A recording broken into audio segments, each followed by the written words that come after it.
Good morning, good afternoon, good evening, whatever time you listen to us. Ladies and gentlemen, ladies and gentlethems, Boys and girls, children of all ages, welcome back to another episode of Shooting the Shit with Beefy and Bobbie. Who do we have on the podcast today? Beefy, today we're back. We can't stay away from our alma mater. We can't. We have been back at this school more times in the past couple of weeks than we've been back in the past couple of months. Yeah. It's a little sad, but it's because we have so many cool people to talk to and people that we want our listeners to hear. So ladies and gentlemen, boys and girls at home, snaps, air horns, claps, hoots and hollers, give it up for the one, the only, Professor David Rowell. Woo-hoo. Hello. Welcome to the podcast. Thank you, gentlemen. Beefy, Bobbie. Today we are in David's new office in the campus center. He just moved out from Thayer House, and he is now in a new office, very spacious. Very nice office, I must say. I'm very excited about it. Yeah. I think it's also going to be easier for students to find me. Right. Yeah.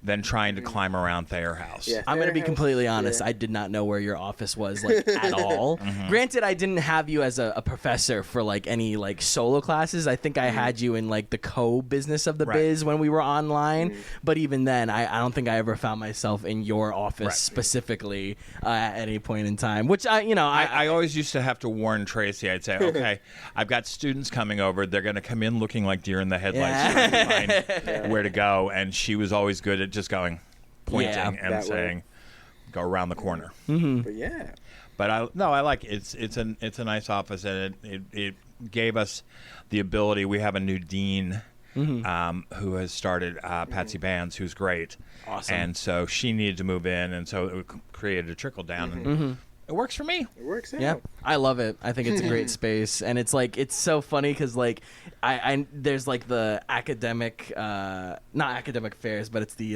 career advising center, which is right there. So then it's mainly that area over there, but then if you go a bit further, this is where your office is. So I wouldn't even have thought that there was an area over here, but we do now. So if you're I tell people, okay, go past the vending machine and look left. Just keep going. Exactly. So if you're a student still at Dean, or if you're a future student at Dean, this is where David Rowell's office is. There we go.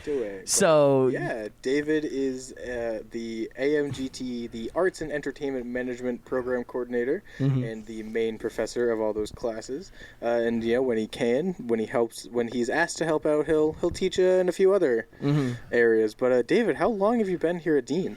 I'm going on 4.5 years. Wow. only 4.5 years. Only 4.5 years. I originally, funny story. I first interviewed here in 2012.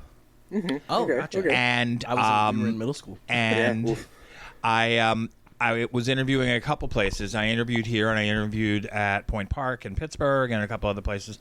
I ended up taking the job at Point Park in Pittsburgh. And so 6 years later, I was searching because I had decided it was time to leave Point Park, and somebody told me, "Oh, Dean's looking for Arts and Entertainment Management Program Coordinator," and so I submitted, and they brought me in for an interview. And the funny thing was, I went to have lunch with Daniel Kozar and Jim Beauregard, and we went to the same exact table that I had lunch with them 6 years before. And as we went to sit down, I laughed, and all of a sudden Jim goes, "We've done this before." And I said, "Yes, we have." And he goes, "I remember I liked you." And I said, "Okay, good. That's a great start." And so, but that was in August of 2018. And when I met with Michael Fishbein, who was academic vice president at that time, he said, "We'd like you to start in the fall." And I said, "All right, I have a problem or a challenge." And I said, "I'm scheduled to teach classes at Point Park. Students have registered for classes in my name, and I don't feel comfortable abandoning them." Right. And he said, "I respect the fact that you feel that way. We'll make it work." So I started actually in January of 2019. So it's been It's been 4.5 years. Wow. And you have done nothing less than amazing things for the Arts and Entertainment Management department of the school. Because if I'm correct me if I'm wrong, but it was you who started taking kids to APAP. Yes. Yep. Association of Performing Arts Professionals Conference, which is every January in New York City. And first time we went was 2020, pre-COVID. Yeah, just before COVID hit. And just made it, yeah. Just before. And I took 14 students as student volunteers. And so they got to volunteer for the conference, but they got to network. They got to go to showcases. We did a couple Broadway shows. They had the chance. I was able to take all of them around the resource room and introduce them to people. And it set up all kinds of opportunities. And then COVID. Yeah, and we did 1 year. Time that shall not be named. Yeah, exactly. And then we did 1 year virtually. And then this past year, 2023, I took 15 students. Yeah. And it's been an incredible opportunity for the students to be able and to talk with people and to understand and see what the presenting world really is. Yeah, exactly. Yeah, and being in the hub of everything that is, our world, it's like being there in the city and also getting to know people, professional people in the industry. It's like, that's an opportunity people don't Perfect example. This year, I got us tickets to see The Piano Lesson with Samuel L. Jackson. Yes. And the last Storytime guest of the fall was Beowulf Borrett, the scenic designer who won the Tony for Piano Lesson. And he was giving us all kinds of inside information about the design of the show and everything else.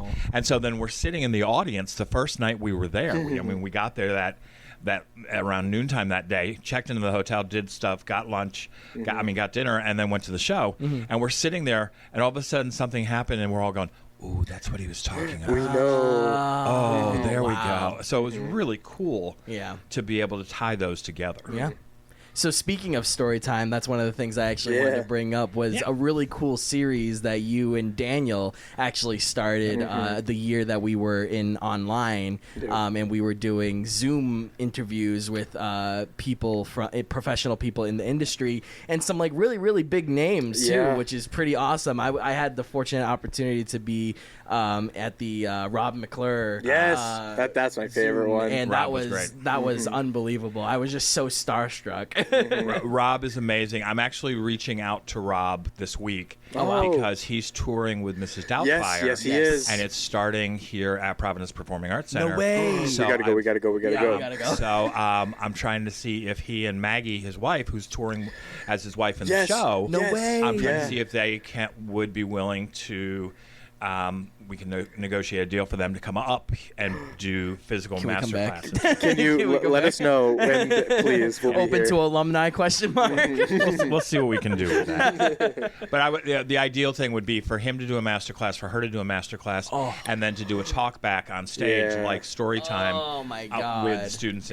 That's so brilliant. Cool. That would be very cool. Because they would offer an entirely new insight with being like in the Mrs. Doubtfire like tour at that time, and really giving like a cool. And Storytime has a very interesting origin to it. We went into COVID, and Mark Aronson said, "Okay, we need to come up with some stuff that we can do with students online to keep them engaged outside the classroom." So Daniel and I came up with first thing we came up with was doing just the two of us hosting a conversation. Tea time with David and Daniel. That's what it was started as. Yeah, and then I came up with and said, "Okay, I'm going to take it a step further. I'm going to create what I called Storytime with David." And Storytime, people were like, "Oh, it's you telling stories," and I'm like, "No, not me." And I said, "It's a guest. I'll bring somebody in each session to talk about their work and their career and the business." And what's crazy is that was the end of March 2020, and we're still doing Storytime. I'm working on Storytimes for this fall. I did some research the other day, and the first Storytime in the fall will be Storytime number 75. Wow. Yeah. Wow. And that time flew, Jesus. Yeah, and we've had everybody. I mean, Rob McClure, Betty Buckley. Oh my God, Adam Pascal. Yes. Adam Pascal. Jay Duckworth. What? Jay Duckworth. Designer for him. Rachel Chavkin. The director of Hadestown. Paige Davis, Dr.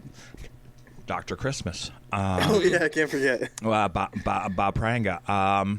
Oh God, who else? Well, like for example, L. Stephen Taylor, who is Mufasa in The Lion King. Yes. And one of my favorite things was one of the students who was in the session was in New York studying at Stella Adler that summer. It was in May when we did the Storytime, and Stephen said, "Oh, David, give her my email so I can connect with her and we'll go out to lunch." And they did. Yep. Cool. They connected and went out to lunch. And awesome. that's part of the whole purpose of Storytime was to give students the opportunity to talk with industry professionals, to listen to industry professionals, and to network. Most every Storytime guest has said, if students want my email, give it to them. Give it to them. And students have asked, and students have connected with people. And so we've decided to keep it going. If all goes according to plan, you're listening, right? Looking up. I'll probably do 8 to 10 Storytimes this fall. Wow. That's awesome. That's awesome. And I've had an interesting situation. I had 3 of them that I had confirmed that had to pull out because of the SAG-AFTRA strike. Oh, yes. yeah. Because it was seen as conflict with the strike. Yeah. With the line. Oh, man.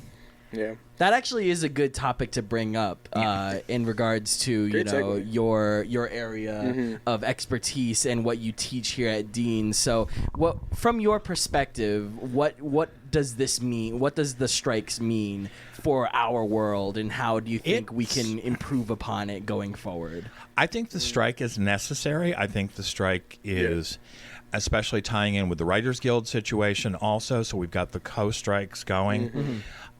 I think it's going to be a challenge. I think it's going to push the industry in a lot of ways. It's going to push the producing side of the business side of it to revision how they deal with people. When you look at some of these actors who are showing their residual checks and they're getting residuals of pennies. 2 cents, 3 cents, which pennies. is just utterly ridiculous. And the concept also of digitalizing someone and then using their image and everything without compensation is not cool. Yeah.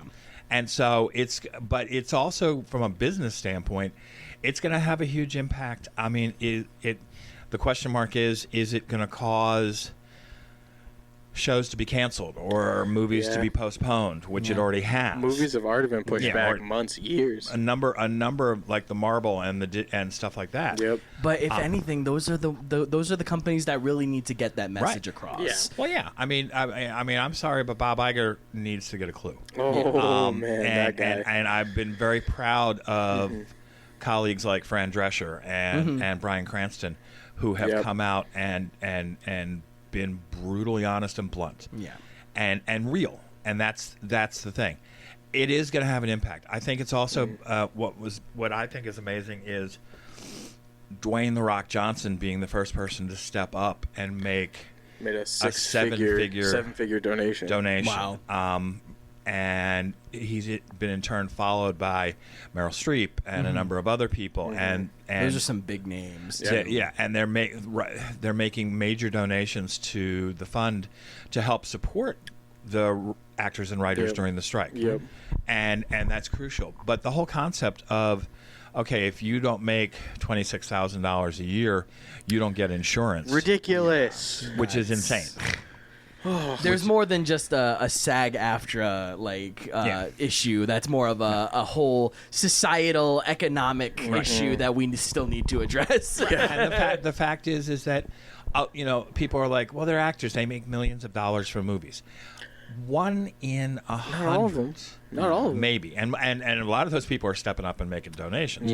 But the fact is that the average person is making less than $26,000, and they're working multiple jobs, and they're working multiple aspects to be able to have a quality of life and be able to afford rent and things like little things like that. Exactly. Yeah. And you yourself have worked pretty closely to this area as a equity stage manager, Right. correct? Mm-hmm. Yeah. So looking at it at that time, where do you think your perspective would lie as like a stage manager working in an equity area, and how would this affect you? As an equity stage manager, I'm a member of the union. I'm not going to cross the line. Yeah. I'm going to support. There was an actors equity strike when I was an equity stage manager. Oh yeah. And I. What year was that? Oh, I knew you were going to ask that. In a galaxy far, far away, many, many years ago. But as an equity stage manager, your responsibility is to represent your company, your performers, and the union. And the fact is that the union is there. Union started as a way to protect people, Right. and that if you go back and look at historical, and my job as an equity stage manager, when I was working in regional theater, there was a 187-page equity rule book, and my job was to know that rule book, and to make sure we were adhering to things. I had one show where we had a school matinee of a performance at McCarter Theater, and the cast came to me because once an equity show opens, the director is no longer involved. Yeah, Right. And they kind of dip and move leave. on to the next thing. it's the PSM or the stage manager is responsible for the artistic integrity of the show. Yes. Yep. And if there's a question mark, then it goes to them. So the acting company came to me and said, hey, we'd like to pick up the pace for the school matinee. We only had 200 kids in a 1,700-seat theater. Yeah. So I said, okay. And the show needed, it would, I felt artistically it would help. Yeah. So they picked up the pace, and it was better. Well, apparently the director of the show, who was on staff at the theater, poked his head into the back of the theater during the matinee and saw them, go speeding through, and went at intermission into the lead actress's dressing room and started to yell at her. Oh boy. And I was walking past the door. Now you have to understand, I was 22 years old. And technically stage management intern who had been assigned to the show to call and I went in and I said, person's name, I said, you need to leave. And he was like, and I said, no. I said, equity rules. If you have a question, you bring it to me. Yeah. You don't talk to the cast directly, and you don't yell at the cast during a show. Yeah. Out. Right. Read the rule book, man. And I don't make the rules. I just follow He them. got very indignant. And so he finally left, and the actress looked at me, and she's like, thank you. I said, not a problem. And we finished the show, and I went down to the stage management office, and there was a note on the door that said, David, come see me, Nagel, who was Nagel Jackson, the artistic director. And I went, I'm going to get fired. And I thought, no, I did the right thing. I did I did my job. Even if you did get fired, you could at least sit with yourself and be like, I did the right thing. I did what I needed to did, do. and the union would have protected me. Right. Yes. And I did what was in the rules. Yeah. So I went to Nagel's office, and the director was in there fuming, and the head stage manager, my boss, was in there, and Nagel. And Nagel said, tell me your side of the story. So I went through everything. It's very straightforward. And finished, and Nagel just sat there for a second, and he went, Rob, you were wrong. David, you were right. Thank you, David. You're excused. Wow. And Peter and I walked out, and I was like, Peter looked at me and he goes, you did good. And he said, you protected your cast, and that was what your job is. Case open, case closed. Yeah. I mean, end of story. There you go. Yeah. When there's a clear-cut rule set that has to be done, there's things that need to be followed. It's kind of hard to bend the rules. Well, and it's like you there's some times where you go, okay, let's close the eyes a little bit, and maybe we'll tweak a little thing. But there's certain things, like for example, 12-hour span of day is a rule for Actors Equity Association where once you finish a rehearsal or a performance, you cannot be called for 12 hours. Yep. Gotcha. So if you finish the show at 11 o'clock at night and your rehearsal the next day can't start till 11 o'clock in the morning. Yep. You get called for a 9 a.m. photo shoot. Can't do it. Well, no, they can do it, but you get paid 1/7 your weekly contractual salary and penalty. There it is. So depending upon what it is, an actor might say, sure, because they know they're going to get some additional cash for it, or they might say, no, I'm not going to. I can't do this. Yeah. So the rule book, and it's very clear cut on. It's amazing on how many things are in those rule books, and you have to understand that every equity contract has a different rule book. Yeah. So the rule book for the production contract for Broadway is different than the rule book for off-Broadway. Yeah. Which is different than the rule book for regional theater, LORT theater, which is different than TYA, Theater for Young Audiences. Yeah. So there are I think there are between 30 and 40 different equity contracts. Gotcha. And each of them has their own set of rules. Yeah. And it's your job both as, if I'm an equity stage manager, but also if I'm the manager of a theater, my job is to know that rule book. Yeah. You should know the rule book. Yeah. Yeah. When in doubt, know the rule book. Because I don't want to have a situation that's going to end up penalizing my theater or costing my theater, or putting us in a jeopardy situation or in a potential harm situation. Yeah. So that's part of my job as a manager, is to understand those things. And sometimes that means I'm the guy wearing the black hat. Yeah. Yeah. But you know what? That's my job. Exactly. And you got to do your job, because like I said, it's like you said there's like 30, 40 different, contracts for every different type of theater possible. Yep. So at the very least, know yours. That's the bottom line. Know yours and then go from there. Exactly. Yeah. Know it and be aware of it, and there you have it. Any horror stories from working with theater companies? Because you have founded or established many theater companies, so I've heard. I was responsible for opening 3 performing arts centers. You've opened, and out of the 6 performing arts centers that I've run, I started and opened 3 of them. Gotcha. Horror stories. Okay. Where do most of them lie? Is it like with the cast, the staff that you're working with, or is it from the people outside? All of the above. All of the above. Everyone causes problems. All of the above. Yeah. I feel like safety procedures has to be like a whole nother thing. Safety is a huge issue.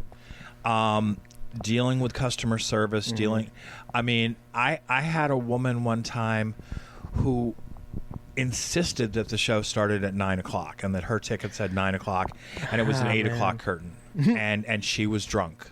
And she was screaming at my house manager, who happened to be at the time my wife. And so she put the sign out, come save me, come help me. And so I walked over and I started talking, and this woman just was blessing me out and was just, And I looked at Kristen and gave her the nod, which was, okay, call campus safe. This was at Weber State University in Utah. Gotcha. And I said, wow, all the way in Utah. I lived in Utah for 6 years. Oh, wow. Ran 2 different performing arts centers out there. You opened the Egyptian. The Egyptian Theater in downtown Ogden was one of the 3 theaters I opened, and that was that's a whole nother world. But we ended up having this woman escorted out, but she wanted us to start the show over again.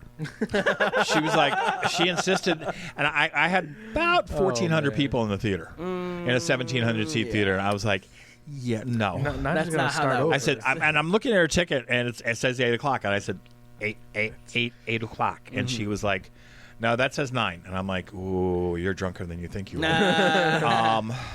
So no, the biggest challenge is, 9 times out of 10, the biggest challenge is always the human factor. Yeah. And it's whether it's by accident, whether it's on purpose, whether it's somebody. I mean, I've had actors that I've had to throw out of the theater because they were rude, indignant, and I just said, okay, go home and think, just. I've had audience members. Well, I was involved when we had an audience member die. Had a heart attack during opening night of Christmas Carol. Wow.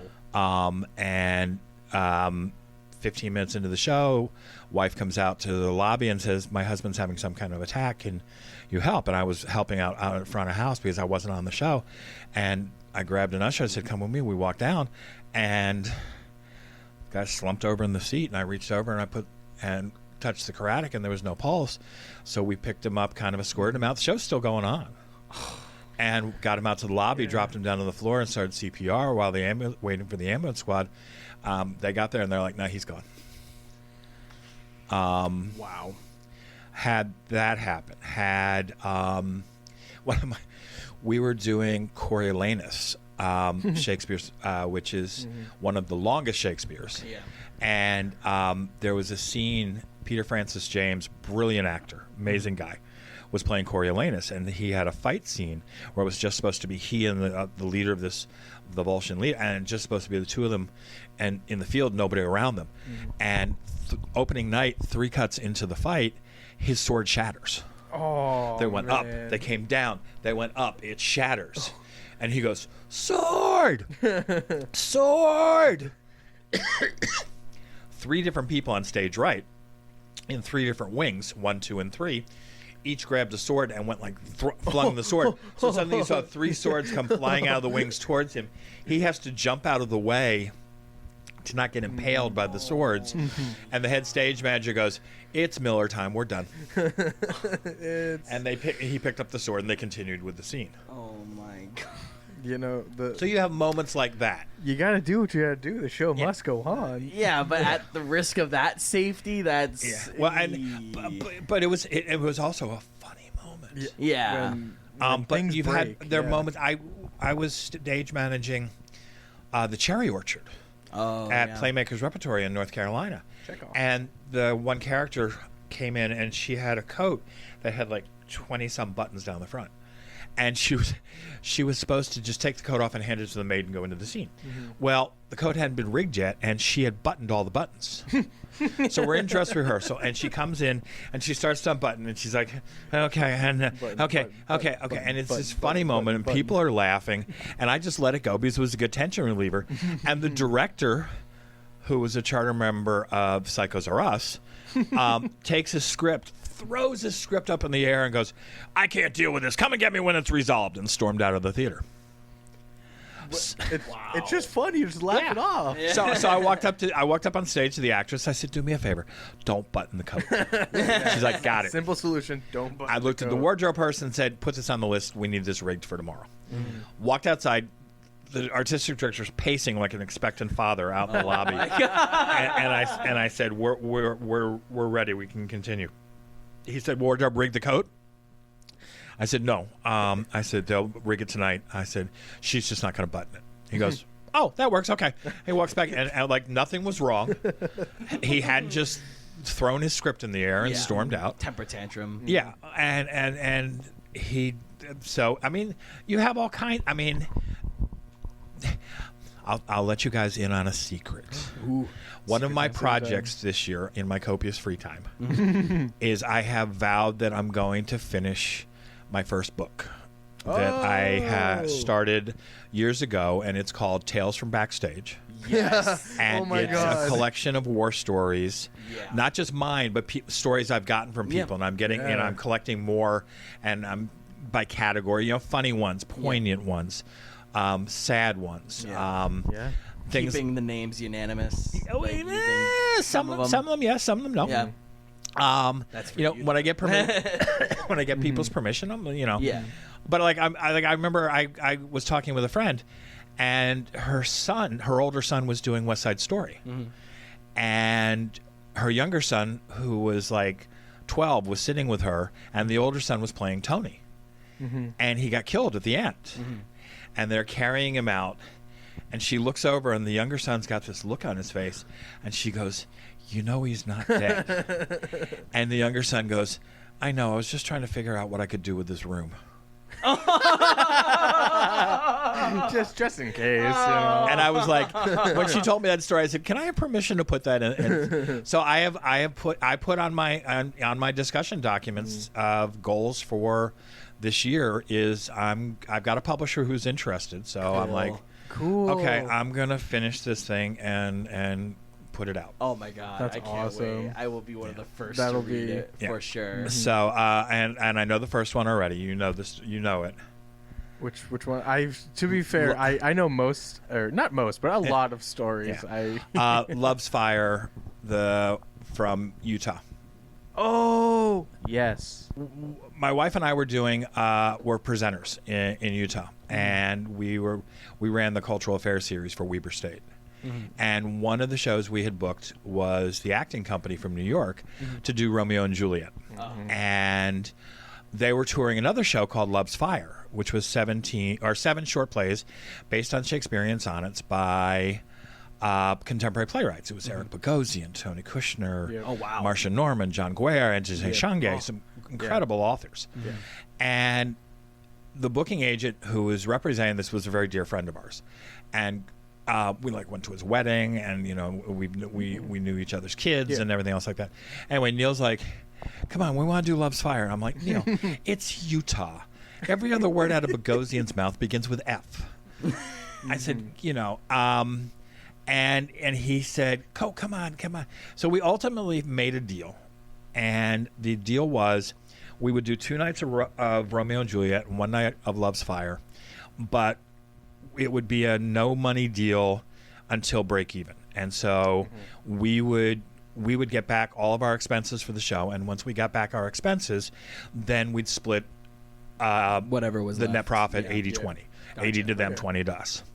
And we said, number one thing, we want a script. We want to know what we're getting into. We never did get the script. Oh God! Which is probably a good sign we were in trouble. And anyway, jump forward a year and a half, and I'm running the Egyptian now. Kristen's running Cultural Affairs. Her theater at the university is closed for renovation, so we're doing it at the Egyptian. 850 seats, nice intimate space. And 2 nights of Romeo and Juliet sold out. Nice. Full houses. And I'm backstage. And then the night of Love's Fire, which was the third night, I took myself off the show to sit with Kristen. And there was about 250 people in the audience down front. We're sitting about midway back. And we never, like I said, we never got the script. We had put disclaimers on every piece of marketing that said adult subject matter, parental discretion required, possible nudity, the whole 9 yards. Just to be safe. And she was a little terrified that she was going to lose her job because we had no idea what was going to happen on stage. So, house lights go out, stage lights come up, actors on stage in a wedding dress. First thing out of her mouth, she's got a bottle of scotch in her hand. First thing out of her mouth, she goes, F word, F word, S word, F word. 12 people got up and started out. And we're like, okay. Oh, boy. Well, about midway through that first play, my house manager's at the end of the aisle kind of doing the finger to come over here. And Kristen starts to get up, and she waves him, and she goes, "Not you, him." So I get up, I go with her to the back of the house, and there's a woman back there. And my lighting person and my sound person and the company manager from acting company. And Melissa says she would like to speak with you. And I'm like, okay. I said, "Hi, can I help you?" She said, "We love the show. It's wonderful." She said, "But there's this couple sitting down front who are kind of making out. It's a little distracting." And I looked at Melissa, who was a bit of a bulldog, and I'm like, "Go." And so Melissa goes down the aisle, and I go back and sit down, and Kristen's like, "What's going on?" I said, Don't worry about it. It's fine. Midway through the second play, I see the couple get up and go out the side aisle and start to leave. I'm like, good, they're going. Midway through the third play, Melissa's at the end of the aisle going, "Now. Come here now." So I go with her to the back of the theater. I'm like, "What?" And she points to house right. And here is the couple, 4 rows from the back on the house right side. He's sitting in the chair facing the stage. She's on top of him facing the back of the theater, going full blown. Oh, my God. Going full blown. I can't. While a show is going on. Yeah. And No here's shame. Here's the thing. Nobody in the audience had realized what was going on. No one's none the wiser. No one in the audience is. The actors can see them. Yeah. So I go backstage in intermission, and one of the actors comes up to me and goes, "We inspired someone." And I'm like, Stop it. So my lighting designer looked at me and goes, "What are you going to do?" And I said, "I'm going to break them up." He's like, "Do you want a hose?" I'm like, "I got it." Spray bounce. So I go into the aisle behind them. So I'm facing her, and she's going up and down. And I said, you need to stop. This is inappropriate. And she does. And so I had to time it. So I'm going up and down in front of her face, timing it with her going, I'm going to call the cops and embarrass the hell out of you. At which point she deglazes and realizes I'm there. She stops, climbs off. He puts Mr. Happy back in. And they start up the side aisle. I start up the center aisle. The crew is kind of applauding. I'm like flipping them off. And I get the couple out to the inner lobby. There was a little inner lobby, and then there was the main lobby. And they weren't young. They weren't. I thought they were kids. No, they were in their 30s. They were in their mid-30s. Wow. And I said, I'm sorry, you'll need to go. And the woman goes, discreetly, please. And I'm like, discreetly? That's out the window. we passed that already. Yeah. And she said, no, my sister-in-law is one of your ushers. I said, okay, don't move. I go out in the main lobby. There's the sister-in-law with another usher.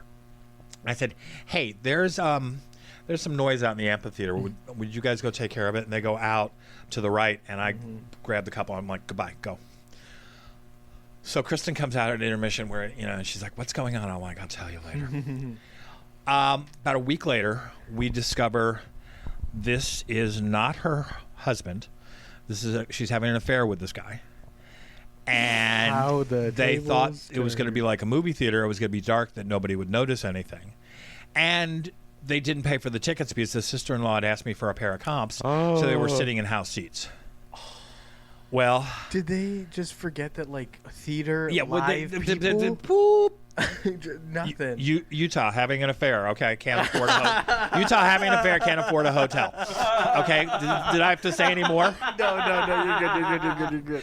Well, I get a call from a buddy of mine who was the head of production arts at the time in New York City, who was an old poker buddy. And he said, so I hear there was something in the air in your theater. And I'm like, where did you hear about this? And apparently the acting company had emailed the story back to all their friends in New York. So it was all over New York. I had an actor friend call me and say, I understand you're doing interactive theater now. Where do I audition? And I'm like, F you. Okay. That's funny. Comedy. Well, that was 1997. APAP this year. Oh, God. 2023. No. I went up to the Opus 3 booth, which was ICM Artists, who had represented acting company and still represented acting company. I was waiting to talk to a friend, and she was talking with a presenter, and they were talking about acting company. And he said, well, I have some hesitation. And she's like, well, what's your hesitation? It's, they're the number one theater touring company in the country. And he said, I heard this, I've heard stories about them where there were people having sex in the theater and stuff like that. And she goes, oh, yeah, that was his theater. And points at me. And I'm like, 26 years later, this story is still going on. No one forgets. And I was like, that shows the small world nature of our business. Yeah. That 26 years later, they're still talking about this story. And I was like going, okay, so that's the lead story in the book. Wow. That's insane. That's a strong opener. Yeah, that is a very strong opener. So you heard it here. You heard it here first, folks. When the book comes out, that's how we'll it be starts. posting about it for sure, 100%. So to get a little personal, I did notice that you are a avid Funko collector. I am a Funko Pop collector. What's your interest? Is it like the just the collection aspect? It's the collection aspect, and it started years ago, and somebody gave me one, and I started to collect them, and I thought they were fun, and then for a while it was an investment. Then the investment bottomed out, and hopefully it'll come back. Yeah. I remember joking with. My kids were like, okay, well, when you die, who gets the Funkos? And I said, I'm going to put them into a trust, and you guys can sell them and split the money. That's a good idea. And then Paula Rooney former president of Dean, actually said to me, "So when you die, you're donating the Funkos to Dean College, right, for an endowment fund?" And I'm like, "No, you're gonna have to fight the fight the 3 kids for that one." Oh my god! But I've been collecting Funkos for years. Friends give them to, like, one of my favorite was Lily. Recent graduate, Lily Plummer. Oh yeah, gave me as a graduation present. She did a do-it-yourself Funko DIY, and made it a David Rowell Funko. That's awesome. With short hair, glasses, scruffy goatee, vest. Oh, that's brilliant. And it's one of my my favorite. You got to get brilliant. him, and you got to get him in the office. Set him right there. Yeah, exactly. It's my favorite. But yeah, no, I've been collecting them for years. So even got some of like the older ones where it's just the black eyes without a lot of like the details. Yeah. Got some of the older ones. Some of the like I have 4 different versions of Bruce the Shark from Jaws. Oh, no way. Yeah, there's the regular one. Then there's the one where he's got the oxygen tank in his mouth. Mm-hmm. Yeah. Then there's the one where he's up on the ship eating Quint. Yep. Mm-hmm. And then there's the one just as he's blown up. Gotcha. So I have all because I have a Jaws poster on my wall. Oh, so so I have. What do you think of the Jaws play that's out right now? Oh, The Shark is Broken. Yeah, I am dying to see that. I'm sure one, we it's got want to go see it. one. It's got 3 Alex Brightman's amazing. Yeah, brilliant. Colin Donnell is amazing. Mm-hmm. Ian Shaw apparently is incredible. And is the son of Robert Shaw from Shaw. the original. Yes. Looking at his name on the poster. You cheater. So Jaws is one of my all-time favorite movies, and Wow.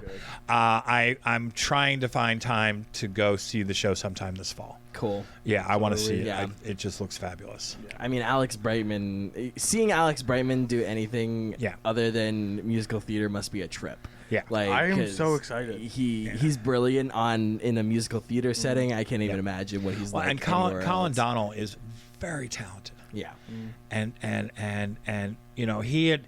I would love to sometime. Colin, you're listening, right? He is married to Patty Murin. Oh my God! Yeah. No way. Yes. And I would love to have the 2 of them do Storytime as a couple to talk about what it's like to work and be as a couple. Yeah. Or Rob and Maggie or something, something. Yeah. But I love Colin and Patty. So you guys are listening. You heard that. Yeah. So I mean, it's that nature of our business that there's connections and small world, and the fact that they made a play about the making of Jaws. Mm-hmm. I love that. Yeah. I mean, I'm fascinated by the news that just came out this week about Lin-Manuel Miranda's new project. Oh. Lin is working on adapting the Warriors movie into a musical. Whoa! I said to a friend of mine, I'm like, because I remember seeing the Warriors when it came out in the 70s and loved the movie. Yeah. And I said to a friend of mine who we had gone to see it back in the 70s together, I said, I want to work on that. I want to help Lin. I want to help Lin create that. But that concept of taking a classic cult movie. Yeah. And turning it into a musical. Yeah. Okay. Or even just like a moment or an idea. Like I think of like the $1 Million Quartet, the musical, which was just like a jam session with all these amazing artists, you know? And then the Shark is Broken is it was just them being like in the show, recording the movie. And like their conversations and stuff, like that's insane. It's. I mean, one of the things I love, like for example, in the fall, I teach producing for Broadway and regional theater, and one of the projects, the big project for the Broadway component, is the students have to come up with a Broadway show, and they have to come up with a concept, and they have to come up with an investor pitch, and a production budget, and an operating budget, and which of the 41 theaters would they want to use, and all that kind of stuff. And I had a student who came up with a musical version of Halloween, the movie. Yeah, that's really and cool. it was brilliant. Wow. It was literally like, wow, this is really good. Should bring it. I'm like, should bring it. There we go. There's so cool. many. I love the idea of taking other things and adapting them to our theater world. 'Cause, Yeah. like have I told you that I want to take the Money Pit and put it on stage? Oh, there we go. That could be interesting. Just because the fun things if anyone knows the Money Pit, I would love to throw a turkey across stage, or collapse the stairs, have a tub fall through the roof somehow. There you go. Well, we're gonna have some physical stuff like that with Play That Goes Wrong this fall. So we'll see. The more we bring it up, the more hurt Robbie hurts gets. just The digging fact the that we knife just in there. missed it by a year. That and Rent. Yeah. I will never forgive you guys for holding back on us for. Well, Rent was an interesting only a situation year. because we could not get the rights for years. Yeah. It was like all of a sudden we would have the rights and then they would announce a tour and Yep. we'd lose the rights. And I got to be out. The Play That Goes Wrong. I'm so excited about that show. I sat down and read it the other night. I love it. I love it so much.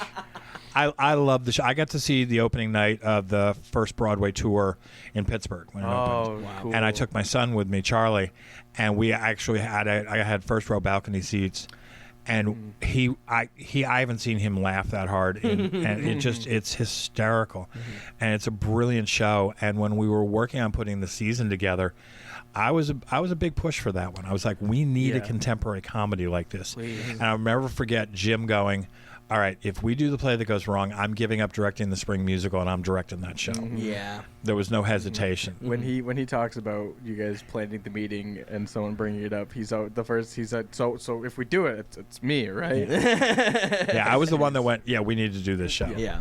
So we then getting Rent is very exciting. It's a challenging situation when you're putting together a season because there's so many moving parts and so many. I mean, we went through 7 or 8 different choices for the spring musical. Yeah. Before we determined and concluded that She Loves Me was the right choice. Mm-hmm. But we went through all kinds of different shows. And sometimes you never know. When I was a presenter, I'll give you a perfect example. When I was a presenter, there were 2 comedians that I had booked a deal to get these 2 comedians for 2 shows in one night for $25,000. Wow. And the 2 comedians' names were Ron White and Larry the Cable Guy. Oh my God. And this was of comedy. this was pre Blue Collar Comedy Tour. Right. Yep. And we ended up, the date fell through. So the agent and I said, okay, we'll do it in a year, or we'll do it later. Blue Collar Comedy Tour comes out, goes through the roof. Yeah. Everybody goes crazy. Year and a half later, we sit down to talk, and I said, okay, what about the double with Larry and Ron? And she said, well, they're getting silly money now because of Blue Collar Comedy. And I said, when you say silly money, what are we talking about? She said, for 2 in one night, $150,000. I said, okay, when they're back at 25, call me. Yeah. I said, more power to them. Congratulations. I'm glad. But I was like, out of my range. Yep. Out of my range. So you never know. Stuff like that happens. That's like such a weird thing, especially with like the SAG after strikes right now. It's like, how much should you get paid for things like these? Oh yeah, like what is the maximum? What should be the minimum? There's just so many other factors that go into it. And everybody has different. There's so many different methodology of making the deal. And you might have what's called a straight deal, which is where I'm going to pay you X amount of dollars to come in and do a show, and you don't get any of the box office. It's just what's called a flat deal. Or you might have a split deal where it's like, okay, we'll pay you a lower guarantee than the flat deal, but we'll split the box office 50-50 after break even. Or it might be, for example, like Broadway national Broadway touring, first national Broadway touring right now. Depending upon the show, you've got to commit to at least a week or 2 weeks of 8 shows a week. Right. And you have a guarantee of X amount of dollars, and then you get a split, and then you split, could be 70-30, 60-40, depending upon the show. But there's also, I can tell you, a comedy artist and a magician who have a no guarantee deal. You don't have to put any money up front, but it's a 95-5 split. Yeah. Wow. They get 95% of the box office after agreed upon expenses. Wow.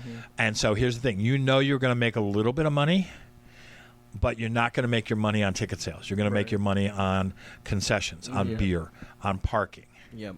And you're going to make your money on upselling. Yeah. Okay, we have this artist, so if, buy this to get this and things like that. Yep. So in the presenting world, in negotiating the deal can be, and sometimes people ask for crazy stuff. Oh yeah. Some people ask. I mean, I had one artist who wanted 3 bottles of high-end Courvoisier brandy, which was about $900 a bottle. Yeah. And I was like, no. Yeah. Wow. The demands that we would talk about in Riders. Yeah. For some of these people is just insane. Well, I always love the M&M story. Yes. Do you know the M&M story is, and it was Van Halen back in the late 70s, and they had a codicil on their rider that when they arrived at the venue, there would be 5 pounds of M&Ms sorted by color in bowls at the loading dock door. Yeah. And that's crazy. And people kind of took it for them to being a diva or a pain in the butt. It was actually the road manager who put that in there, so that when he was the first person to get to the venue, and if he walked in and the 5 pounds of M&Ms were sorted by color, he knew the contract had been read, he knew the rider had been read, and he could go, okay, and let's go ahead. But if he walked in and it wasn't there, that meant either the contract had not been read, or they chose to ignore it, which means he had to triple check everything. Yep. Wow. So you started to see people put these check and balances into their riders. Yeah. I did love letters with Robert Wagner and Jill St. John, and RJ required a very specific bottle of scotch, and this was in Utah.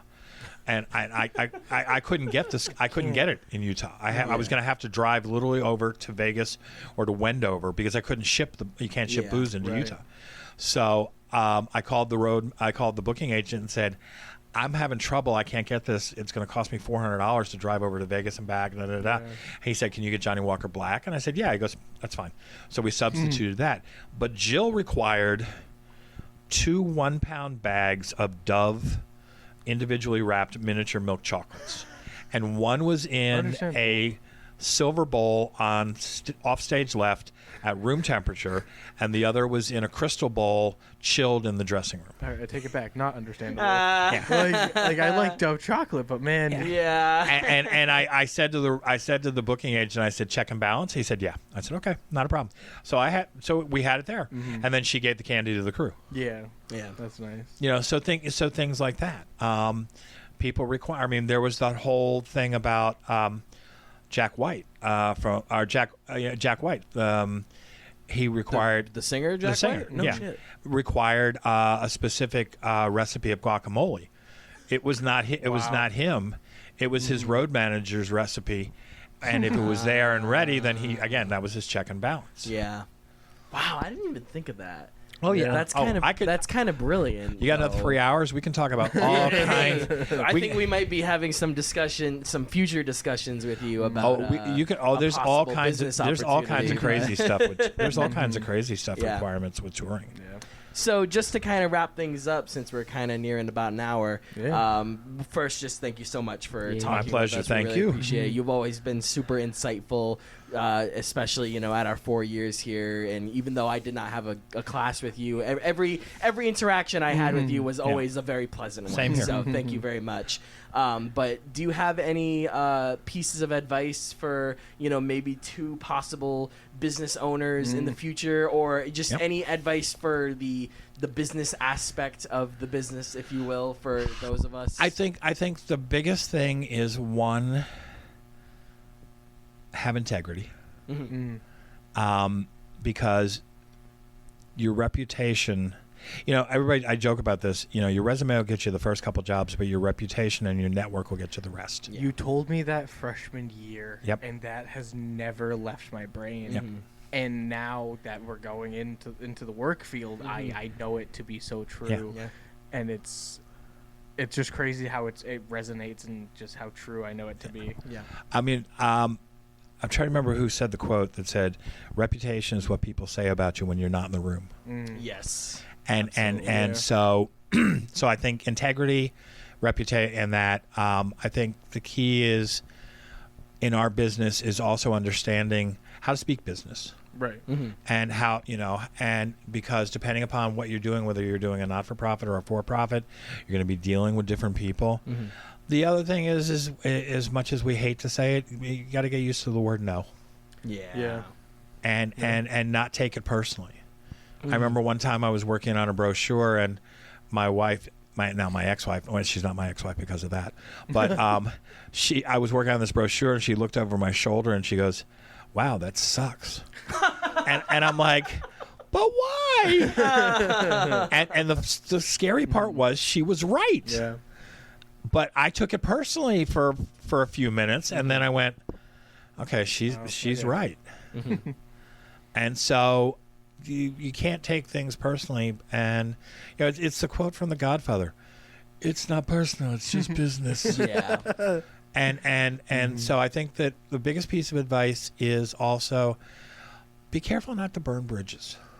Right. Yeah. Maintain your connections with people and keep in touch. And when you keep in touch with people, just keep in touch also, not just to get something from them. Yeah, absolutely. But I have people that I've worked with 25, 30 years ago that I'm still in touch with. That a lot of the Storytime guests came from people who I had worked with, who I reached out and said, "Hey, would you be a guest?" Our first Storytime guest was Mallory Lewis. Yes. Of Mallory Lewis and Lamb Chop. Yep.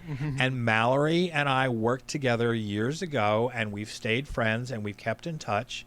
And I reached out to her and said, "Hey, I'm creating this thing called Storytime. Would you be my first guest?"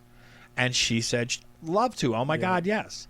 And it was because she's and she was fabulous. I was there. Yeah. She gave us a little tour of her home. And she and her husband built this new beach house out in Malibu. And wow. And I believe she showed us a drawing done by John Lennon of we might have to cut this, of Yoko Ono's personal prize. What? Yeah. She has a pencil sketch John Lennon did that her father bought of Yoko Ono's private parts, and she goes, "Oh, take a look at this. This is Yoko Ono's blah blah blah." Yep. Okay, here's Yoko's with JJ. It's on the wall in the bedroom, and she had walked around. My other favorite moment from that was when I said, "Where's your sister?" And all of a sudden, Lamb Chop the puppet appeared. Yeah. And she's doing and Lamb Chop's Lamb Chop said, "Well, I was with Sherry for years, and now I'm with Mallory." And I said, "So that means you're in your 50s, right?"